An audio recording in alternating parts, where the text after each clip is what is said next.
Hi, everyone, and welcome to Angel Healing House, and welcome to Walk In Angel Ariel's Weekly Wisdom for this upcoming week of June 15th through June 21st, 2025. My name is Claire Candy Hoff, and my name is also Angel Ariel, as I had an angelic walk-in experience on January 11th of 2003, which I write about in my award-winning #1 Amazon international bestseller, I Am an Angelic Walk-In, the autobiography of Angel Ariel. Now, this is the sequel to the other #1 Amazon international bestseller, One True Home, Behind the Veil of Forgetfulness. Both of these #1 Amazon books can be found on Amazon, in print, in Kindle, and for those people who love to listen to books, they can be found on Audible as audiobooks. I'd like to thank everyone who has liked and shared, subscribed, recommended my Claire Candy Huff YouTube channel. And if you become a subscriber, it's absolutely free, and you will receive notification when I upload new videos. Also, a big thank you goes out to those people who have made generous donations for my free content here on YouTube. So, if you would like to make a donation, I have left my PayPal link in the description box down below with all of my contact details to my remarkable business, Angel Healing House. And for more information, you can go to my website, which is angelhealinghouse.com. Now, here on Walk In Angel Ariel's Weekly Wisdom, we sometimes pull runes, tarot cards, oracle cards, Lenormand cards for further information from my wonderful angelic family who I am part of, the Posse of Angels. But before we get to any of those additional messages, we always look first, where? Into the astrological heavens to see what planetary and celestial energies will be affecting us. Now, we begin by taking a glance backwards to a few days ago, because we are still very much affected by two powerful energies. The first event was a portal of good news and good luck, which opened up on June the 8th, when Mercury conjunct Jupiter. When the planet of communication, knowledge, and information aligns with the planet of expansion, good luck, and good fortune, well, it sets the stage for incredible blessings to come our way. The message that many have been waiting for, something perhaps that you've hoped and prayed would change, well, now it has the opportunity to come in, and suddenly everything changes, not only for the better, but it is making many in the collective, it's making their dreams come true. Opportunities and offers, life-changing information, these things will now manifest for many, and all we have to do is open wide to receive.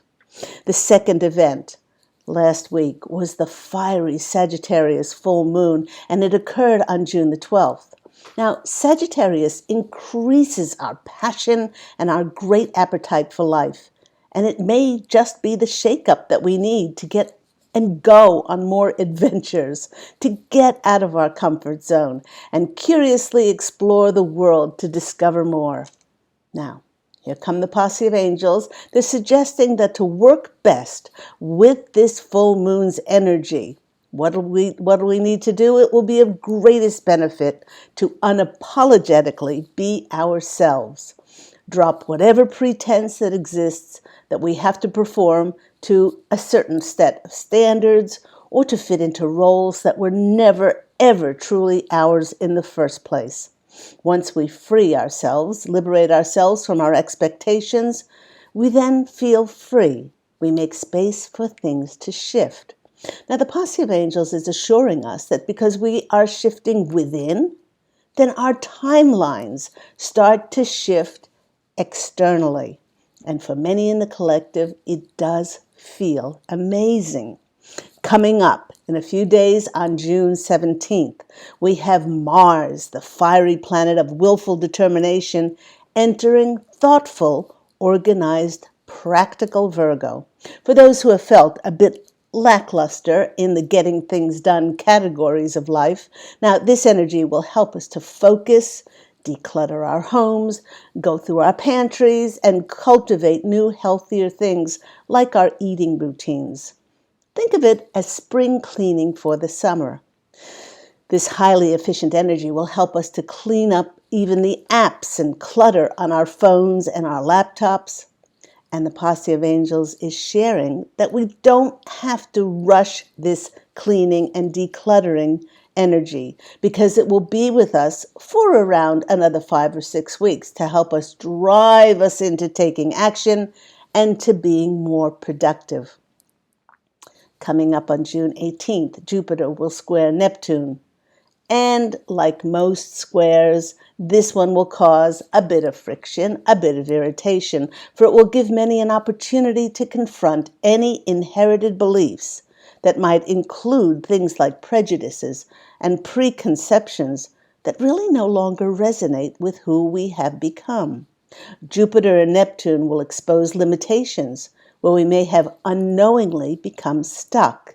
Now, if you are feeling stuck, it may just because of something that you keep replaying that's in your ancestral or generational line and you don't even know it. That's why my emotion code sessions are extraordinary for bringing to the fore any of those things that were those negative responses, triggers, reactions that are still in our generational line that we have no idea about. And when it's brought to the fore, it can be acknowledged, it can be looked at, and then it can be fully released. And my clients feel so much lighter.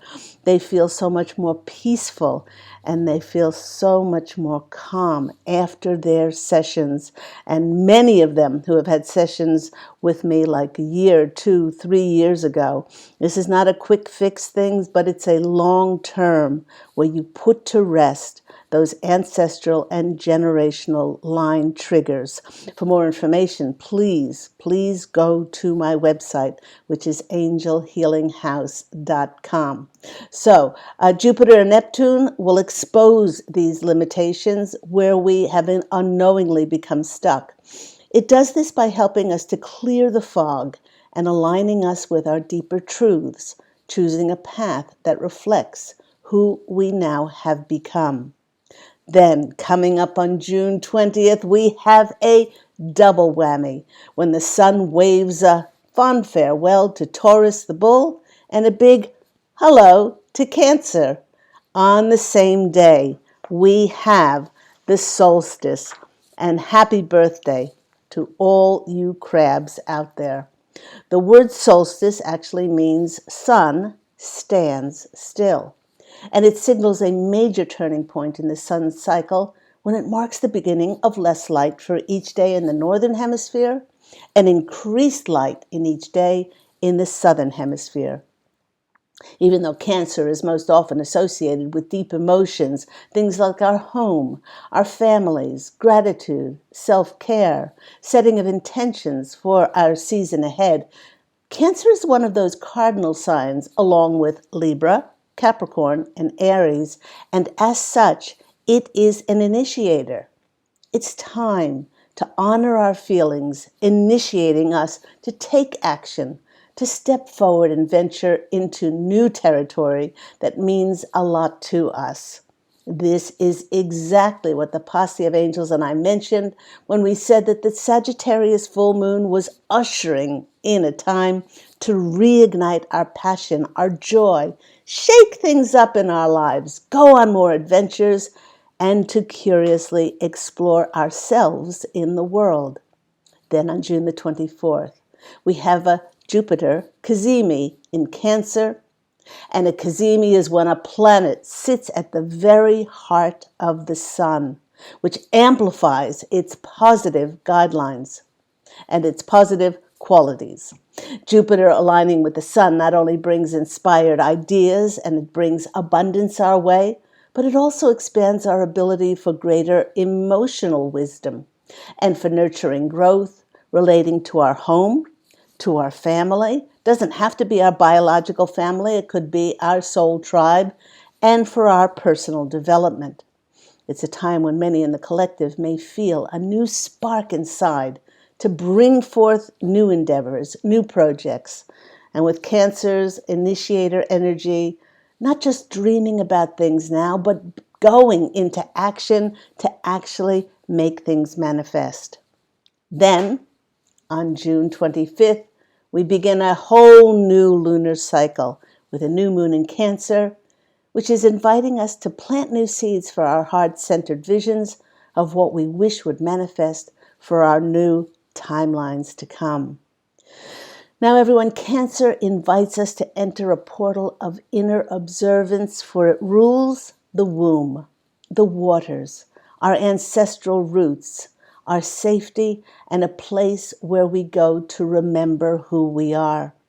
With the arrival of Cancer season, we go from the practicality and the logical, grounded energy of Taurus to Cancer, which softens us to prioritize yielding to our emotions, to our intuitions, and to the restoration of our soul. Cancer season gives us permission to return to the mother, mothering ourselves and the renewal of our heart's sacred energies. Although Cancer's energies may appear to be delicate, they are anything but soft. If you've ever been bitten by a crab, you know that. It takes a great deal of courage and strength to find the boldness and the confidence and self-assurance to be our authentic selves, especially those of us who did not feel particularly nourished and nurtured by our mothers. This can only happen when we feel a sense of wholeness and security within. No matter whether you were mothered in a way that made you feel secure, listened to, or honored, Cancer season gives everyone, it gives all of us the opportunity to mother ourselves in the way that we always longed to be mothered. And for additional messages, the posse of angels directed me first to my runes. And the first rune that came out was this one. It is Suwelu. It is the rune of wholeness, of life force, and the light of the sun's energy. Perfect for the upcoming Jupiter Kazemi in Cancer. This wholeness of the spiritual warrior, the star seeds, the walk-ins, the light workers, who all transmute darkness, not by force, by blanketing it with love and light. They have all had the inner fortitude and strength to become conscious of their divine, eternal essence, and to express and share it with others in the most unique and creative of ways. Receiving Suwelu marks a time of regeneration and deep emotional reward, and deep emotional renewal as well. This time of wholeness and becoming who we divinely are, it actually may be a shock for many and take some time to integrate these new energies. Many are trying to get used to this new energy of this multidimensional sovereignty that they have evolved into. Many in the collective are now looking at their things like their wardrobes, their hairstyles, where they're living, their relationships, and feeling an urge to change things. Now, those who read tarot may be looking at their cards that they have used for ages and wanting to press the refresh button to find new cards that now feel more in alignment with their elevated energies, as I have. The energy of our life force returning then brings in our next rune. We go from Suwelu, to our next rune, which is the rune of, it's going to pop out of my fingers, to Jera. And Jera is the rune of the harvest. It's harvest time. It's a fertile season. beneficial outcomes, but it also signifies 1 year. Now, Jera applies to anything, to any endeavor or project that we put our hearts and mind to, that we undertake now, that we are committed to, and we put in the hard work and we put in the efforts to see the harvest results in 1 year. Now, there are many in the collective who will be stepping into new areas of service, which will be of great success. And we will passionately and joyfully work with those of like mind and collaborate and connect. And then we will see the harvest in a year or more, or less than that. When Jera appears, we know that we have prepared the ground well and we've planted the seeds. Now is the time to cultivate with great care, love, and attention, and it offers encouragement that if given our focus, our time, our love, and success, will all be assured. The Posse of Angels is reminding us that there is no way to rush this harvest, but to see each day as an opportunity to recognize progress and the magical ways that the journey will unfold on the way to our assured harvest. So, Sawelu, Tijera, and what else should the next rune be? But the next rune is the rune of joy and light, which is Wunjo. This is the second rune of light. Sawelu was the first that signifies that time of travail and difficulty. Our former karmic contracts have ended. And we as a collective get to go home to ourselves. We get to create the most miraculous and magical timelines. The joy of a Wunjo can be realized, yes, in money, in material, financial, monetary gains, in our emotional life as a sense of peace, self-love, and self-worth, and by stepping into the flow of life. Wunjo brings us such a sense of a new clarity that many may feel like shelving existing plans and going off in a whole new heart-driven direction. Our former limiting perceptions and restrictive attitudes that were built on things like our low self-worth, devaluing ourselves, which limited our joy before, well, they simply do not fit into this new reality and have now been exposed by not only the light of Wunjo, but also by the light of the sun's energy force, life force of Sawelu. Beautiful, beautiful cards there. Now, let's go. The Posse of Angels directed me to my Lenormand cards. And the first card that came out is the Coffin, number 8. The Coffin is the card of endings, traditions, and certainly change. It signals a final reckoning. This could be a final closing out of a chapter of a job, a career, relationships, where we live. It could be the death of our former limiting perceptions and beliefs, or restrictive ways that we stopped our passion and our joy for life.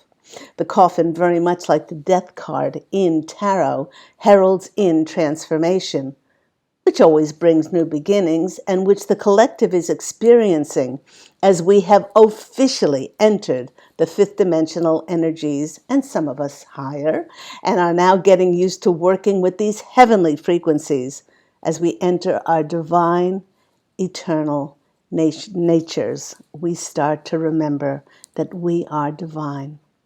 Our next card that comes out after the Coffin is this card, 27, which is a 9, which is the Letter.